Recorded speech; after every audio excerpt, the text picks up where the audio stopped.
There we go. Coming at you once again, I am Dan Schmidt. Deer Talk Now is on the air with my new crack producer, Isabella Riggs. Isabella, thank you for joining us on the podcast today, and you're going to make us all sound better and look better, right? Totally. All right, good. Today we have Dr. Bronson Strickland. You guys have probably heard his name. You might have seen him around the internet. He works with Mississippi State University. Dr. Strickland, thank you for joining us today. My pleasure to be here. You know, we have a lot of things we want to talk about. As always, when we get a certified deer geek on the program, we want to ask you everything we possibly can. I know John Ozoga has mentioned you many times in his articles, referenced in Deer and Deer Hunting over the years, and he's said nothing but good things about all the research that you guys do. So hopefully we can. I know I'm gonna run out of time before I run out of topics. Well, let me say this, that is quite the compliment, because John Ozoga was a pioneer, and I really looked up to him and his work, and I can't tell you how many times I've cited his work over the years. So that was very nice to hear. Yeah, absolutely. And John, for me, has been just an unbelievable wealth of knowledge over the years, and he has taken... The best way I can say it is taking stuff I would never understand and allow me to understand it. And I think he's done it for deer hunters across the country. He has popularized scientific research, which I think has been so needed. And there's been a lot of other people, but John especially. I know John doesn't have the internet. He's not watching the podcast or listening to the podcast, but anybody who's in contact with John is going to hopefully let him know. Okay, so let's get started here. Bronson, you got your bachelor's from Georgia, your master's from Texas A&M, and your doctorate from Mississippi State, where you are currently a professor, correct? That's correct, yes. Yes, I got my research correct there. There's a couple things. One particular research study that I want to come in after we talk about a couple other things, something that you're working on that I just was reading just now, and I can't get enough of it. It's the one about plant nutrition, but we're gonna put that one off to the side. I want to start with deer feed because I know it's very popular with readers and watchers of Deer and Deer Hunting and the podcast and everything that's out there. But you have done work on identifying exposures from supplemental feeding to deer. Can you explain what you guys have been studying and some of the things you might have learned on that topic? Yeah, very generally. And the good news is we are going to synthesize all of this information. We actually have a rough draft of it. And so we're going to make a popularized extension publication with all of this information. My goal is that it will be out this fall, but that will be free for everyone to view, read, download, etc. Essentially, what we wanted to document was what are all of the impacts of supplemental feeding. And that's the good stuff, the neutral stuff, and potentially the bad stuff. And some of the things we've published so far is mainly looking at the parasite aspect of it. We also measured vegetation, that is coming as well. And in terms of a lot of the positive impacts of supplemental feeding, that's really down in South Texas. They have really done a good job documenting those effects. But essentially, it was a neutral effect, meaning it would depend on the parasite or pest that you were looking at. We saw an abundance of some of those. We saw a decrease of some of those. So there really wasn't this definitive smoking gun of it is always good or it is always bad. It is a classic, it depends on what you're looking at. There's also a spatial dynamic associated with that. For example, we documented that immediately around a lot of established feeders, as compared to a control 100 to 200 yards away, we saw a decrease in tick abundance the closer that you got to the feeders. Wow. And what our answer for that, we think is somewhat logical, is that the closer you get to the feeder, the closer you have the concentration of mammals, and therefore you're going to have more eligible hosts for the ticks to attach to. So you can see a decrease there. You can also see a decrease of vegetation around those feeders because of deer concentration. And then as you move further and further away, you would see the tick abundance would increase accordingly. You know, that's interesting that you bring that up about. I would have, I guess the way that you explained it makes complete sense with hosts because, like you said, as you get closer, there's not just deer, there's rabbits and rodents, and there's all other things, lots of Pigs, mice, raccoons. things like that. And I know here the predominant vectors would be white-footed mice and chipmunks for tick carriers. But when you touched on plants, I was really interested because I believe there was a study out of Maine, this is going back many years, where they did it off of traditional feeding sites, winter sites, and they found just irreparable damage to native plant species in these areas where there was traditional deer feeding yards in winter. Is that kind of some of the things that you're getting at with what you're finding with these studies in Texas? Well, I would say in our experience in Mississippi, which we think would be representative of the Southeast, that quote damage would be very localized. In other words, once you got about 50 yards or Okay, so, probably less than that away, you're not going to see that big of an impact. And it would probably be more of a selection for particular types of plants would be overbrowsed versus some others. So the more sure. desirable plants may be less abundant, the less desirable may be more abundant. But here's something that's completely counterintuitive that my Texas colleagues found was that was a really big hypothesis in the 90s was range degradation Yep. with supplemental feeding, meaning that if you give deer supplemental feed, they are able to afford more time going and foraging about on the range or the landscape and are going to high grade the vegetative community. And they're only going to eat up all the best plants and leave the worst plants. What they found was just the opposite. Really? Yeah. What they found was that the deer were getting a significant portion of their diet from the feed, which was high energy, high protein, high, a lot of the stuff they need. And they actually would choose some of the less desirable plants to buffer all of those nutrients that they had ingested from the feed. So you saw greater brush consumption, more grass consumption, stuff you would rarely see if supplemental feed wasn't on the landscape. So a lot of this stuff is really counterintuitive.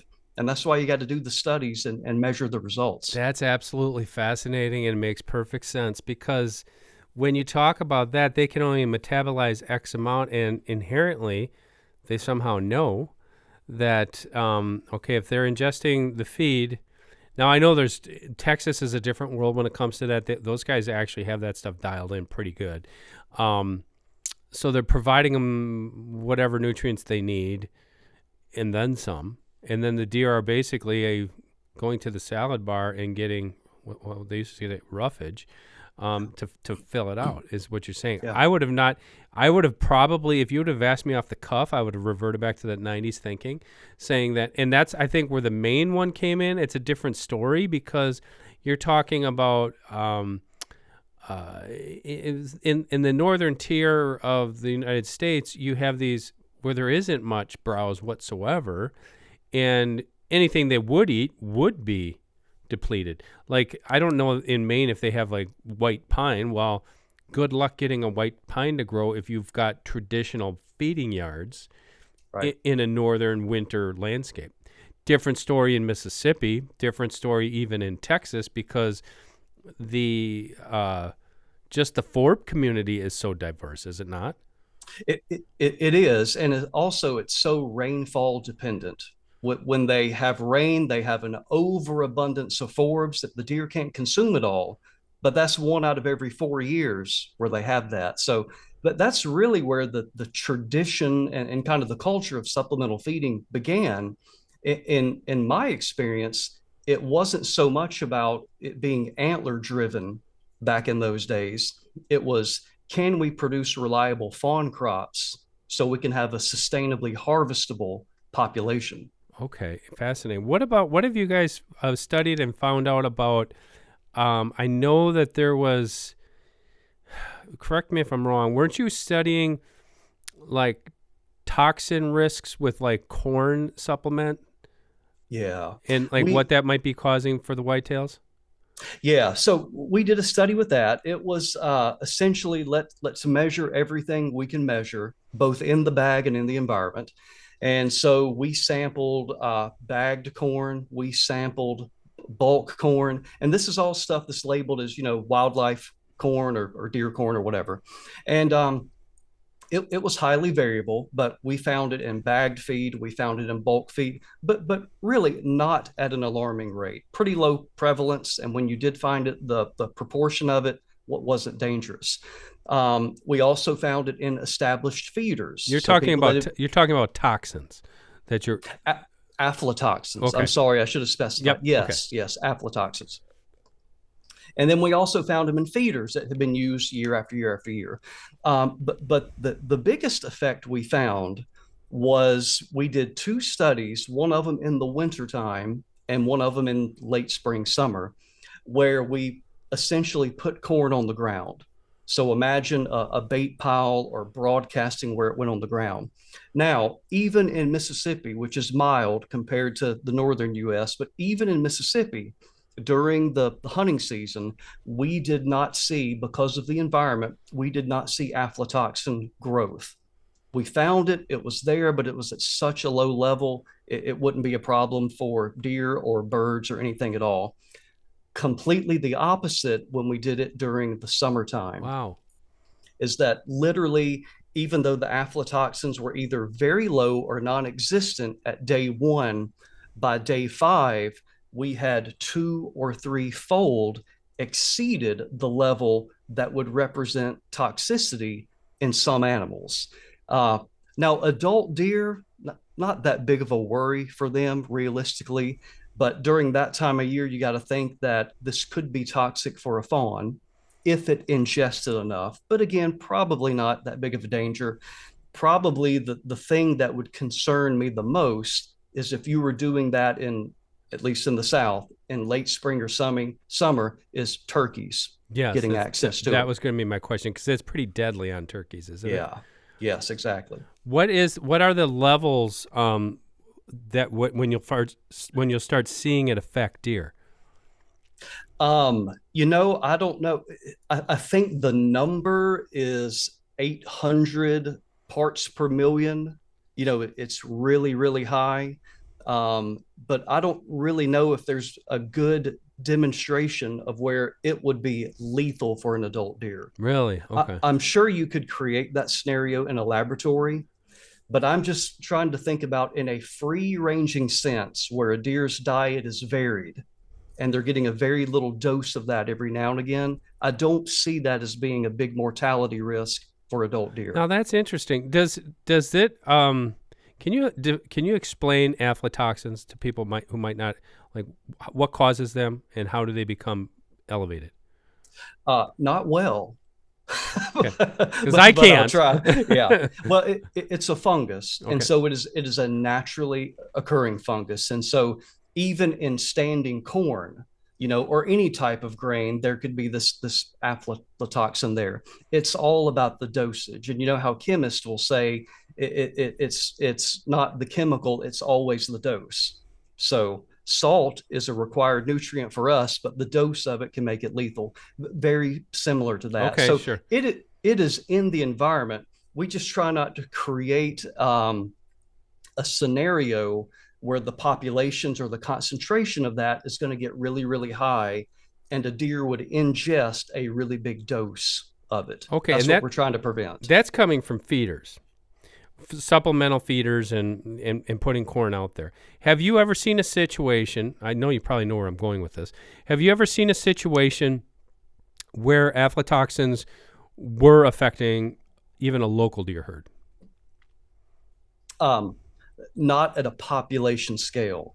There are, in the literature, there are incidences where mortality was linked to aflatoxins.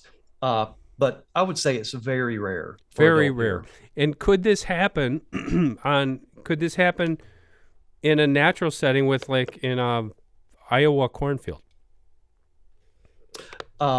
Possible, but unlikely. That's my point, because one thing that agencies, and not to beat up on them, they have fear-mongered that for decades with baiting and feeding regulations across the country, saying, well, there's these aflatoxins, and that can affect your deer. And it's like, well, yeah, but I've never seen a reported case where it's like, hundreds of thousands of deer were killed because of moldy corn or anything like that. So that's an interesting point. I know in your research also, when you were looking at, I got something on my mic here. Sorry about that. You were looking at best non-grain attractants for deer and pigs, because I know you've studied both of them. What did you come up with when you were looking into that? That was certainly more of a pig focus Okay. than a deer focus. I would say for deer, salt. Okay. That's always going to be champ in my opinion. This one may surprise you on the pig side, and all credit to a former student of mine that did a lot of pig trapping when he was growing up. Fish oil Oh, was, okay. out of all the different things we tested. Now, what the heck is fish oil? That simply means I'm going to go fry up a bunch of catfish and take the oil from that, fry any kind of fish, but using that oil. So you can imagine, I mean, you can Sure. smell that oil, and pigs can smell it too. But what we've also learned is that if you catch a lot of fish and cook a lot of fish, you're going to have a lot of options, because the oil that you cook them in is going to be really, really good. But then also the fish guts. So whenever you clean fish, and I've got a colleague that does this all the time, he does a lot of fishing. Every time he cleans his fish, the leftover remains, the scales, the guts, etc., they go in a bag, they go in a freezer, and every time he's getting ready to bait a trap, he thaws that out, and it is very effective. Very effective. I use it for raccoons and Yeah. possums and skunks and everything else. That does not surprise me on pigs. That would be almost right up there with. I know a lot of states, including the one I live in, you can't do it legally. You can't use oil from fish or anything like that, or any meat product for bear hunting. But my goodness, that is attractant like no other, because not only does it attract them with the smell, because they have great smell sensory, as does a pig, but then the other critters that are going to that bait site are getting it on their paws, and they're walking through the woods, and now they just created scent trails going right to that I did not know. Yeah. So salt for deer, fish oil, and other related things for hogs. Let's talk about that for a minute. How bad is the hog situation? I didn't realize it was that bad in Mississippi, is it? It sure is. I would say that it is better compared to, say, 10 years ago. And kudos to our state wildlife agency and USDA and a lot of the different programs that are supplying, whether it be aerial gunning, with helicopter aerial gunning, whether it be rent a trap, loan a trap, but essentially giving landowners everything that they need, the equipment and the information to help them deal with the overabundance of pigs. Um, Everything that we have measured at a really broad scale, it looks like the populations generally are going down. And probably the best way for us to measure that is not measuring the pig population, but to measure the damage that they cause. That's very quantifiable. And we just wrapped up a study in our agricultural region showing that the efforts put forth by trapping and by aerial gunning, although expensive, so there's no way around that. That's expensive, but we are seeing a disproportionate savings in terms of crop damage. So meaning it is a worthwhile investment.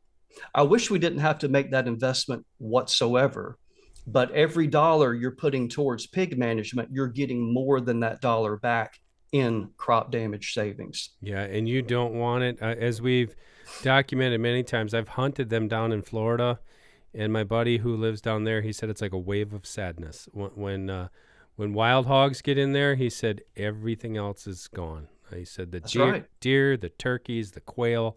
He said the habitat, especially there, it's major with fruit orchard production. Mhm. And I didn't realize it was that bad in Mississippi or Alabama. I know that it's pretty stuck in Texas in a lot of places, and they're trying to capitalize on that too. One thing you probably can touch on is, as much as we like to think it, hunting is not a solution for controlling hogs. I mean, recreational hunting. Yeah, you just can't do enough. That's the part is we're never going to discourage recreational hunting and being opportunistic and kill them when you can. But it's just very difficult to remove the numbers that you need to remove to suppress that population. So for somebody that's not familiar with the reproductive potential of pigs is think of how quickly a deer population can get out of control without harvest. And now you've got something that has a litter size two, three, four times the amount of deer and can reproduce, not always, but in some situations twice a year, and can start reproducing at a younger age. Yeah, And it's so when you don't have your foot on their neck to keep them under control, they will get out of control. very quickly. That's Yeah. fascinating stuff. Okay, let's move on to Deer Talk Now is brought to you by Mossberg. Mossberg has been supplying American hunters with quality firearms for over 100 years. Over the years, they've upheld their commitment to innovation by creating a handful of firearms that have shaped the way we hunt today. For more information, visit mossberg.com. You did more work, or have done more work, on this one. I find absolutely fascinating. Antler size versus doe size, correlating whitetail bucks' antler size with female body mass across multiple spatial scales. Talk to us, explain that research, how it came about, and what have you learned from it? Absolutely. Well, it came out of necessity. It came from we are always looking to explain the spatial variation in buck antler size. Why does that population there have greater antler size than over here? What are the landscape conditions do that? Um, the problem is that we essentially have to rely on harvest data to try to figure that out. The problem with harvest data, and this is across the board, is that harvest data are biased, meaning that if unless you control for it, hunters are always going to opt to shoot the higher end bucks. They're going to shoot the bigger bucks. And so when you even look at the state of Mississippi statewide, and you plot by age their antler size to maturity, the rate, it appears, the rate of growth is shallower than you would see in, say, a largely unhunted South Texas population or a captive population. And that is due to the systematic process of probably starting at age 2 is the better bucks are constantly removed and you're left with the smaller antlered bucks growing to maturity. So we were trying to think of what is some way that we can deal with that to get a representative sample of what buck antler size is. So how about let's use does? Does are pretty much harvested at random. Sure, somebody may shoot a bigger doe versus a smaller doe in a food plot, but more often than not, they're harvested at random. So at a population scale, and that's the way we had to do the study, is that a discrete population, what is the average body weight of 2.5-year-old does and older, and relate that to what is the average antler size of mature bucks on that property. And so we had to be very selective about the populations that we use to minimize the harvest bias. And so what we found is, and it's quite sensible, there is a relationship. And so we can actually now predict that either when you lower density, when you improve habitat quality, when you add food to the system, food plots, habitat, et cetera, and now that you can measure that increase in doe body weight, you can also predict pretty reliably what is going to be the increase in average antler Wow, size. that's fascinating. And it pretty much the math works out. And so here's the multiple scales part of the title of that study is we did it very intensively in the state of Mississippi because we got a lot of good data here. And then we also did it pretty much nationwide, east of the Mississippi. And we essentially found the exact same relationship. Every time you move the doe population up about 10 pounds, you're going to move up mature buck Boone and Crockett score about 8 inches. Wow. Now, for me, now working with people and helping them with their management objectives, you can fairly easily get them 10 pounds with, deer harvest, controlling deer density, food, habitat, et cetera, et cetera. You can move them 10 pounds, the doe population average 10 pounds. You can also sometimes even get a 20 pound. Takes a lot more work to do that. But now you're talking about just through management, doing things right, you can get a 16-inch increase in Boone and Crockett score. That's fascinating. So 20 pounds on a doe. Now, is that across the board for any harvestable adult doe? Well, that's at a population scale. So the way you would look at that is what is the average body weight of the does we harvested on a property or area? Right. And when we control at a landscape scale the nutritional condition enough to improve that, such that the average body weight of those does, and I have seen this before many times, is now 10 pounds greater, you don't even have to harvest those bucks. You can pretty much guarantee that you're going to see about an 8-inch increase in Boone and Crockett score on the bucks.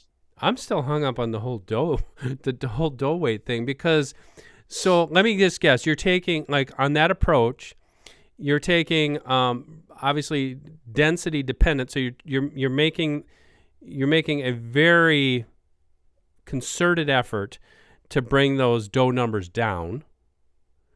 Right. Less mouths to feed, less social stress, everything that goes with that. And then obviously, the simple thing would be, okay, more nutrition. People are going to think, oh, I'm going to put out more feeders and more food plots. I'm going to guess you're making a more concerted effort on the native species, on the forward management. I would say you would move the needle the most by doing all three of those. Okay. Making sure density is appropriate, making sure habitat quality is as good as it can be, and supplementing with a lot of food plots. I'll be darned. That is fascinating stuff. So, and how long did that study go on?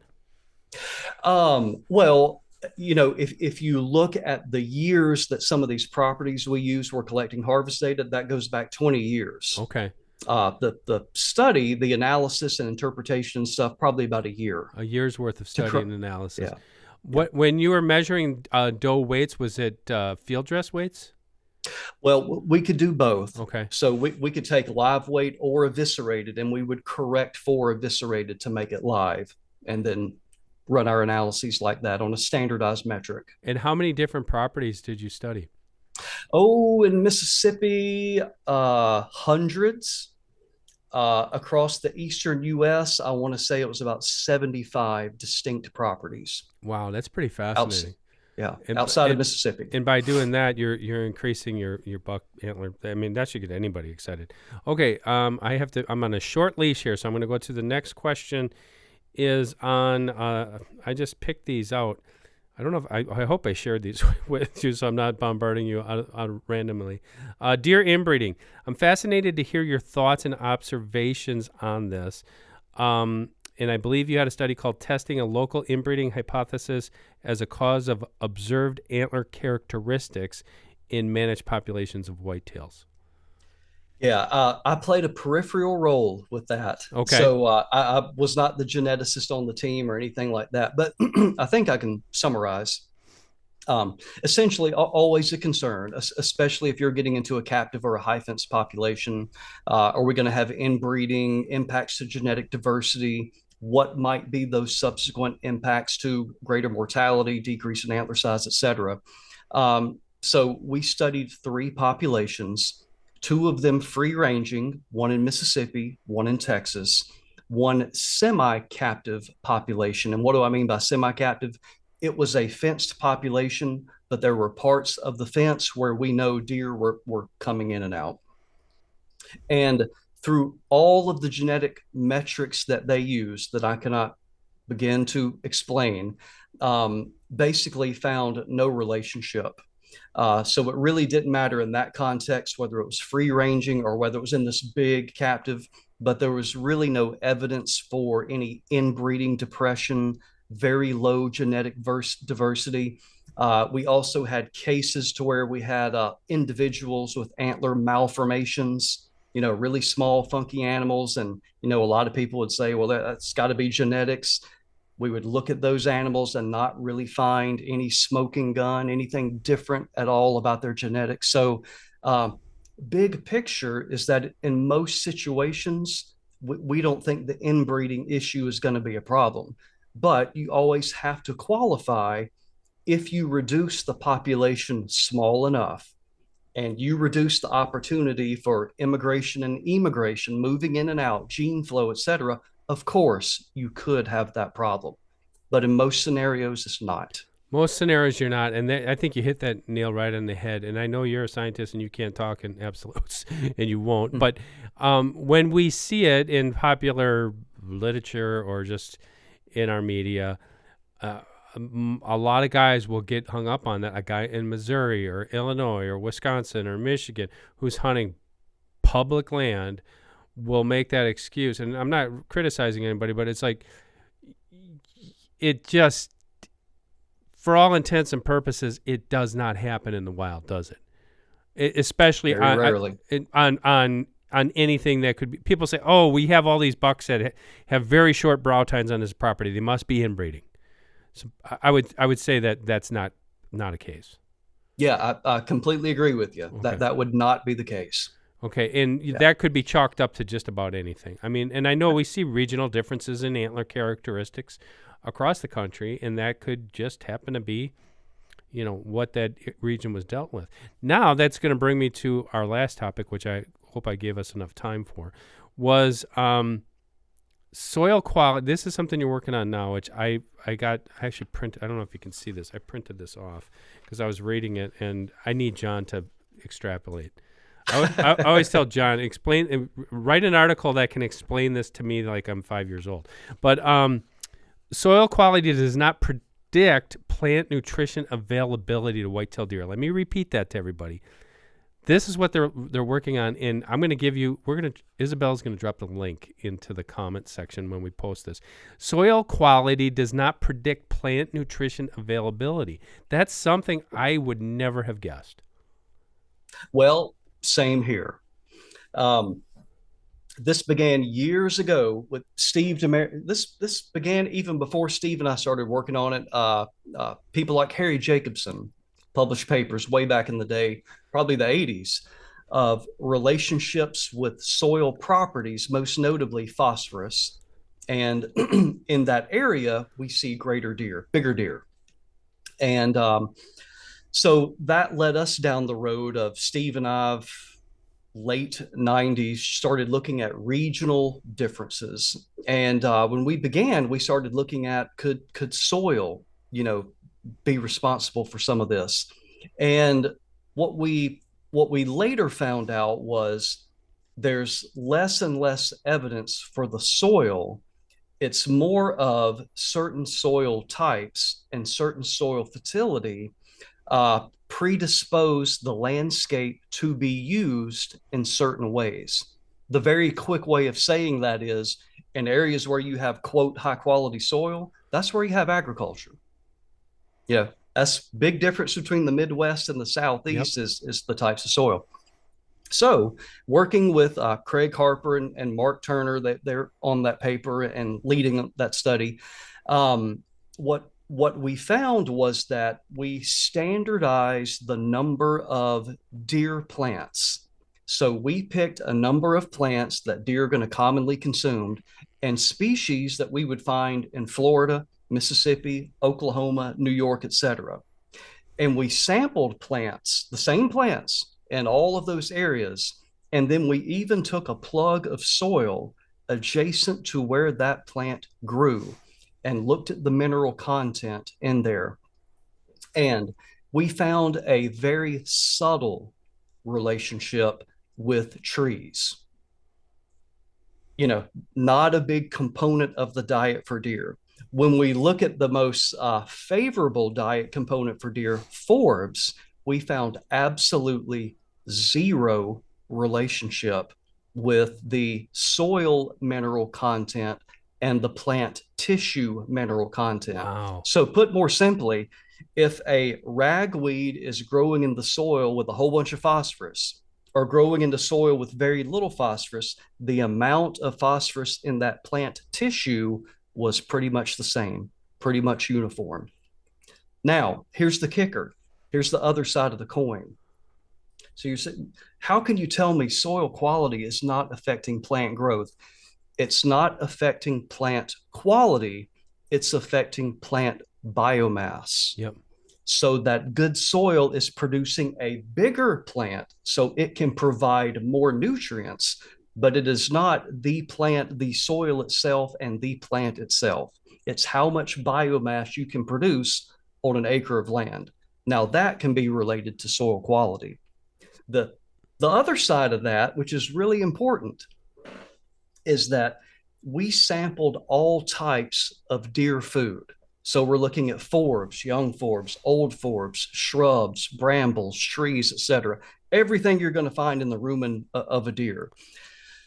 Forbs checks every box. When you have a landscape that where you are providing a sufficient amount of forbs on the landscape, you are providing all the nutrition that a deer needs. And think about it this way: when you're growing a food plot for deer, you're growing forbs. Right. And so all those things, that is the type of plant that is most nutrient dense for the nutrients that a deer needs.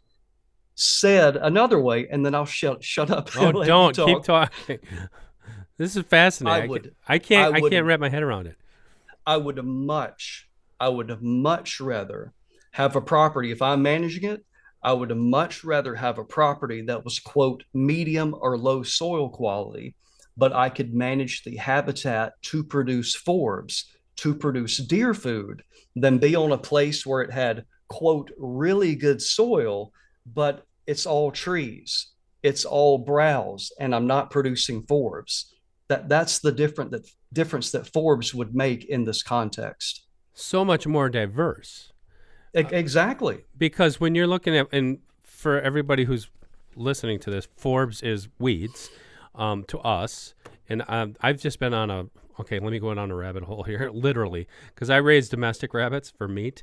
And what I've been doing is I've just been getting geeky about identifying all my weeds. There are so many weeds on my 10 acres that I didn't know what they were. And now I'm feeding these to my rabbits, and I can tell what they prefer over what they don't prefer. But I'm going through less rabbit food that I have to go buy at Fleet Farm, which is $20 a bag. And these rabbits are growing out to 14 weeks grow out size. It's kind of the same thing. But I'm giving them, I'm just walking along the edges of my property picking weeds and say, I know they like this one. The one I found this weekend was, I don't know if this is the proper term. It's called mare's tail. That's what we call it here. They eat the heck out of it. And I've been feeding them that for a week, and they love it, and they get full off of it. But with a deer, what you're basically saying is, let's take that magical 40 acres that everybody wants, and 20 of it is a nice field. Yeah, you can plant food plots and provide food that way. But what you're saying is it would be much better for keeping deer on your property is if I had that 20 acres in some producing a lot of nice everything else. I mean, food plots, there's nothing wrong with it, but it's cyclical too. Yeah, and that is precisely what we recommend. Is I would love to see a lot more of the open landscape in what we would call old field or managed openings or prairie, because you are providing a diverse array of all these different forbs.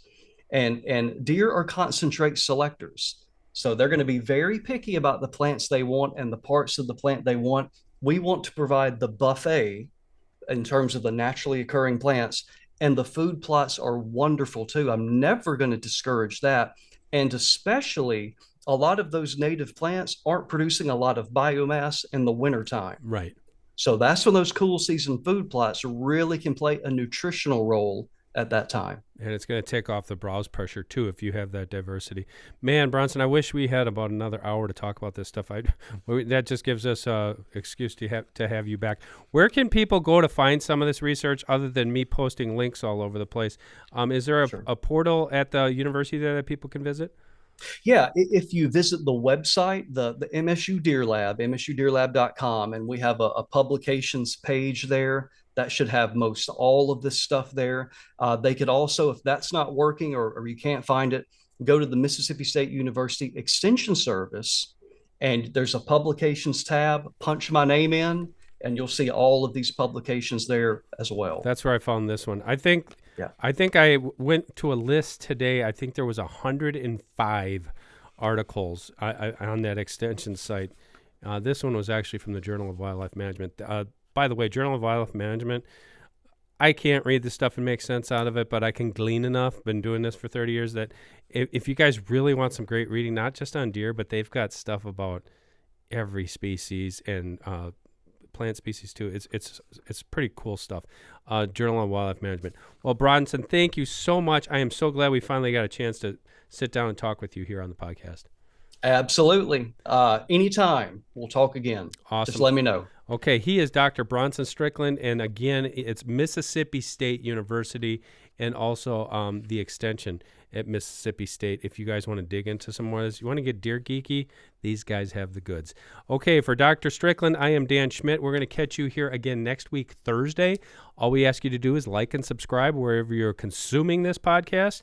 It could be on Spotify. It could be on Apple Podcasts. It could be on Facebook, Twitter, Instagram. The video versions are on our YouTube page. It's YouTube.com/DDH Online.